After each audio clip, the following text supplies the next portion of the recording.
Good morning, guys. It's E here from Virginia Grace Living. So today we're going to be doing our chicken processing workshop. I'm really excited. But first thing I got to do, I got to go milk Rosie in here. So we're going to go ahead and do that and feed the animals and everything. And then I'm going to start prepping for this workshop. And then we'll get started.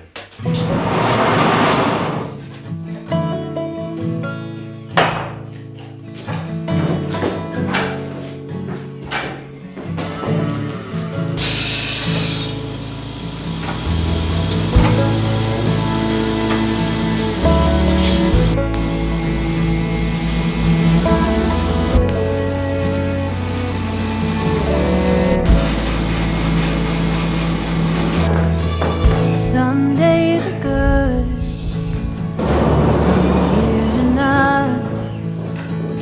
Knuckles on wood, nerves up in knots. Karma keeps me cautious, and bourbon keeps me brave.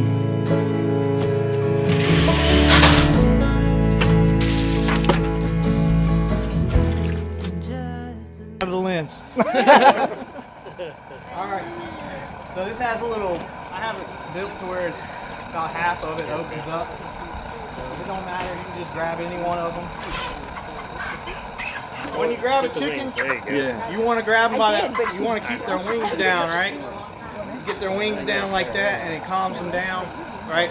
And then you put their head in that cone, right? You want to put that one in? You may go for it? Yeah. You might, that one might, we'll see. It's kind of small. She's spicy. That's the only part I don't like is the cut. So once you get their head in the cone, you gotta try and keep their feet up. The head's in there. Oh. These are a little bit smaller than sometimes what I go for, but you see it's got their head out, right? Try and keep their feet right here. Sometimes they want to kick out and get crazy, right? So, alright, so I have a sharp knife on me right here. I'm going to show you guys on this first one and then I'll kind of let you guys go for it, right? But what you want to do is really, you're going to come in, you don't want to cut through a lot of feathers, so you're going to kind of get down here. Watch out, Max, I don't want to cut you, buddy. Start getting that blood coming through. Just kind of hold the head right here so it doesn't flop all over the place. And again, you know, Grandma's house, everybody had a stump and a hatchet. But I like to do it this way just because it's a little bit more orderly when you're doing a whole bunch of chickens. Grandma usually just cooked one for the pot. We're doing 25, so. And they kind of just fall asleep. You're gonna get some movement once they're, you know, basically dead. Their nerves are gonna kick around and all that. So this chicken right now is basically dead, but it's gonna do some kicking around and stuff for a minute.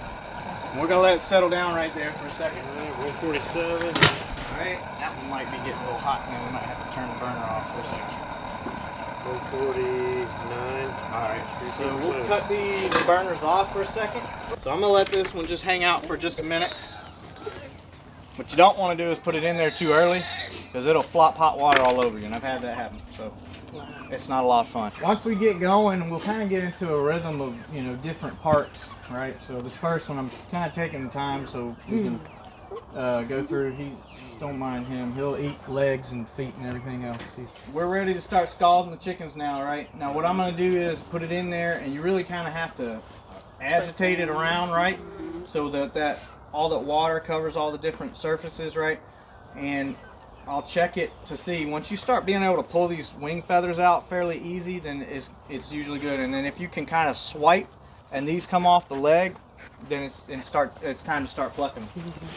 So I'm gonna go ahead and get this one here, and you want to try and get the whole bird in there and just swirl it around. Right? So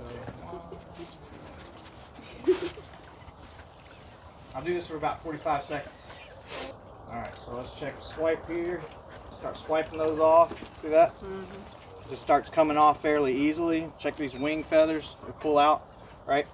So then we can bring this one over to the table and start plucking. Alright? And then we can get another one. Alright, somebody want to take over this one maybe? So look, you can kind of swipe it off. Like, do you have to do it basically, pretty if you get a fast, good or scald on them, they're doesn't fine. matter? Yeah, Okay. this I would say is one of the most important parts is making sure you get that good scald. Okay. Because if you don't, you're gonna have a heck of a time pulling That feathers. makes sense. That's a good way to put And it. if you do it too long or too hot, that skin's gonna start getting rubbery and rip. So like, okay. So I do between 140 and 150 for 45 seconds. Make sure you're agitating them around. Okay. Hands, you gonna get in there and get that stuff out, right? She said she's ready.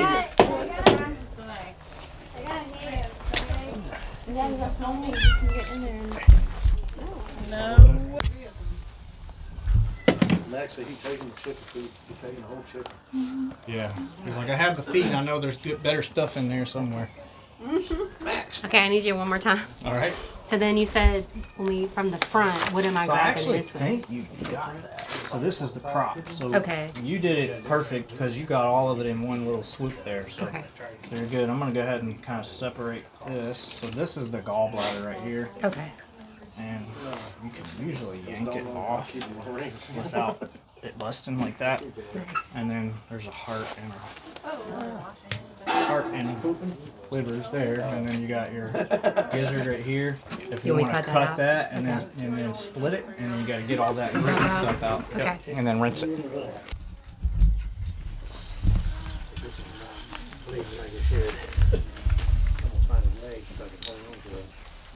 Tell you what. This is tedious.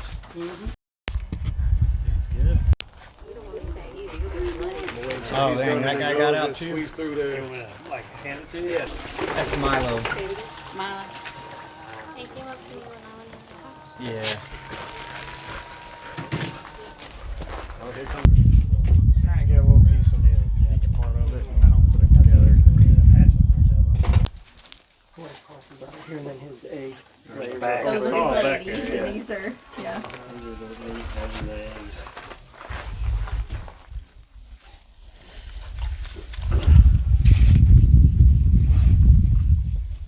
Scissors. You just laid them out, and then yeah, I think it's all the same. That's They're kind just of. really small. We went to the swap and All right, so with your chicken, when you do take it home, you can set it right in the. If you plan on eating it soon, like the next day or so, just put it in your fridge and let it rest for about 24 hours. Okay. If you put it in the freezer, when you pull it out and let it thaw out, by the time it thaws out, it'll be fine. So you can do it that way. So what I like to do at this part is just kind of look through and make sure we got all our little lungs and all that stuff. And then, you know, sometimes we leave in little pieces that we don't really want. And then when you go to eat your chicken, obviously, if there's any feathers, just, you know, pluck whatever is left on there. But we don't have to get crazy with it right now. So then the next thing we're going to do is start bagging these up. And I think we should probably dump our old water out, put fresh water in there, and turn those burners on high. The water, we can just dump it wherever. It's not really a big deal. But yeah, no, you guys did great. They look good. So we got 20 that we did today. So great job, guys. I really, I may have said it already, but I really appreciate you guys coming out. I really do. When I first published that I was going to do this, I was like, nobody's going to sign up. Nobody's going to sign up for this. Nobody's going to come out. But you guys came. I really appreciate it, especially you guys coming from Lynchburg. That's a long way, and I definitely appreciate you guys making the trip out here. I hope that this was a good experience for everybody and that you guys took something away from here that you can learn. oh yeah.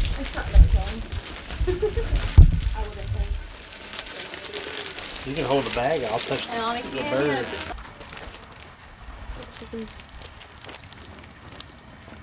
You sure hard enough there? I don't know. I was about to look. Then you gotta play Dunkaroo. All right, so what I do with these when I'm going to part them out is first things I'm going to do are separate the leg, thigh, like the leg quarters, and then we'll get these wings off, and then we'll take off the breast. So you don't really have to cut through any bone usually when you're doing this. Okay. So you're going to kind of, so when you lift, I turn it on the side and get in between that skin right there, and you're just going to kind of trace that along the body. that thigh is going to come back up around the back right here. And then we just keep separating like that. You can kind of pop that joint and then just keep coming around back right here. And then sometimes you got to give it a little twist there to get that separated. But then you have a nice, Nice. leg quarter, right? And then if you're doing a bunch, you put them in a bag, and however many you want to save to freeze in your freezer bag. I usually do like 6 or so, But I have, my kids, they're all eating. So if it's just 1 or 2 people, you may want to only do 4 or just whatever you want to do. So again, kind of come around that back, because that thigh comes all the way and connects to the back muscle back here. And then you're gonna pop it. Oh, can't use that side. And so when you do that, you're gonna get all that meat right there. Trying to find that joint. You really don't need to cut through much bone at all. I don't think. It's just separate and go in between those tendons.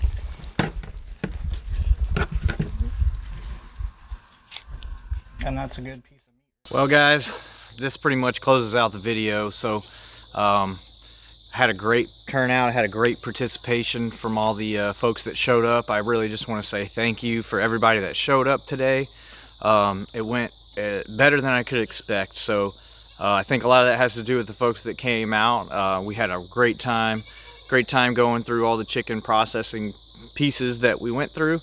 I would absolutely do another workshop based off of how well this one went. I think it can only get better from here. Hopefully I can put on more in the future, and if you had a good time, go ahead and leave a comment and let everybody know. I hope that you guys will share this video and then it can inspire other people to know that they can do this themselves. It's not something you have to have a lot of expensive equipment for. We didn't use a plucker or anything like that, although that would be great and I would hope to get one in the future. It's not impossible to do with just minimal equipment, and that was part of the reason I don't have a plucker. I wanted to show everybody that you can do it without one, and that you can do it with mostly things that you have laying around, and that you can grow your own food. So I hope that encouraged you. I hope that you had a good time out here, because I know I did for sure, and that that you'll try to raise some of your own chickens as well sometime. I look forward to doing some other workshops in the future. I'm planning on maybe doing a canning one based off some of the feedback I got today, that a canning workshop would be something that people would like to sign up for.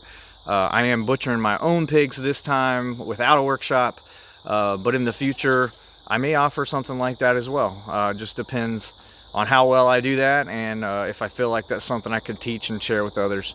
So again guys, thank you so much, and as always, thanks for watching, and God bless.